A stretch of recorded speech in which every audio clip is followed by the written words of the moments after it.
In this video, I will discuss in more detail Case 2 in our topology of information treatments. This is the case in which households are provided with long-term objective information that they may not know. In this video, I will not present the results of a research study. Instead, I will discuss in more detail a type of information treatment that is not yet being widely used in developing countries, but that I think has great potential. The information treatment involves a water utility providing information to its customers as a regular supplement to their monthly water bill. Alternatively, information could be provided bi-monthly or biannually. But the key point is that this type of information is not a one-time event, but part of the utility's regular ongoing communication strategy. What type of information might a water utility provide in addition to the amount the customer has to pay? There are many possibilities. We will discuss a few of the most important in this video. I'm sure you will also be able to think of many more possibilities than we have time to discuss here. But just as one example, we have seen that customers have several ancient instincts about water and sanitation, one of which is a strong preference for free water services. So water utilities may want to explain to their customers what it costs to provide water services and who pays for current subsidies. Why would a water utility want to provide this kind of information to its customers? Again, there are numerous reasons, but probably the most important is that customers need to be well informed to understand and participate effectively in the governance and regulation of both public and private water providers. My plan in this video is to start by showing you an example of the type of information that my own water utility regularly provides me in my home in Chapel Hill, North Carolina, in the United States. Then I will discuss what other types of information water utilities in low and middle income countries might want to consider providing their customers on a regular basis. The water and sewer utility in Chapel Hill is called the Orange County Water and Sewer Authority, or OWASA. A county in the United States is a small geographical jurisdiction that is usually larger than a single city or town, but much smaller than a state. This is the home page of their website. It is a publicly owned utility. It is governed by a board of citizens whose members are elected. The board hires the executive director of OWASA so that the management team of the water utility has a strong incentive to be responsive to the preferences of citizens. OWASA does not currently receive any significant subsidies from the federal or state government, so its revenues must pay for its costs. If it needs to finance large capital investments, it may decide to issue bonds. These bonds must be approved by voters in local elections, and the interest and principal payments due on any bond financing must come from future revenues. So our water and sewer tariffs must be sufficiently high to generate revenues that will cover our costs of services. This provides OWASA with a strong incentive to communicate regularly with its customers. Every month, OWASA sends my household a water bill. This is an example of my water bill for October 2015. As you can see, my bill tells me how many gallons of water I used last month compared to previous months. Here's the volumetric component of the tariff structure used to calculate my water bill. As you can see, OWASA uses an increasing block tariff structure to calculate the volumetric component of residential customers' water bills. This is shown in thousands of gallons, so let me convert this to cubic meters for you. For the first 7.5 cubic meters, the price is 70 US cents per cubic meter. The price in the second block is $1.70 per cubic meter. And if a household's monthly water use exceeds 60 cubic meters, the price for additional water is over $5 US per cubic meter. The volumetric charge for water is only one component of the tariff. There is a fixed charge and a volumetric charge for wastewater as well. OWASA also uses seasonal pricing, charging more for water in the summer when water use is high than in the winter when outdoor water use is minimal. Currently, my average tariff for water and sewage services combined is about $5 US per cubic meter. So, if a household like mine that uses about 10 cubic meters a month pays about $50 US per month. My OWASA water bill is pretty normal in terms of the information it provides. Many water utilities in low and middle income countries provide similar information on water bills sent to their customers. However, periodically, OWASA sends me some additional information. This is an example of a brochure that OWASA sends me periodically called a Water Quality Report Card. This brochure provides detailed information about the quality of the water that Owasso provides. Owasso wants its customers to have objective information about the quality of water provided. Here is the second page of the Owasso Water Quality Report Card with a summary of the test results for numerous water quality parameters. In fact, this is a summary of the quality of water when it leaves the water intake treatment plant, and also at selected places in the distribution pipes located underground throughout the town.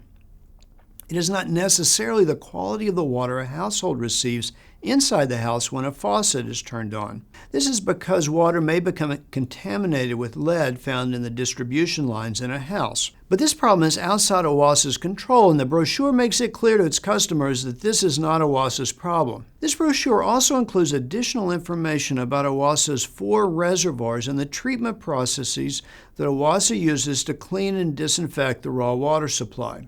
In developing countries, the problems water utilities face are different than in Chapel Hill, but the policy of regularly providing information to customers in their water bills is still applicable.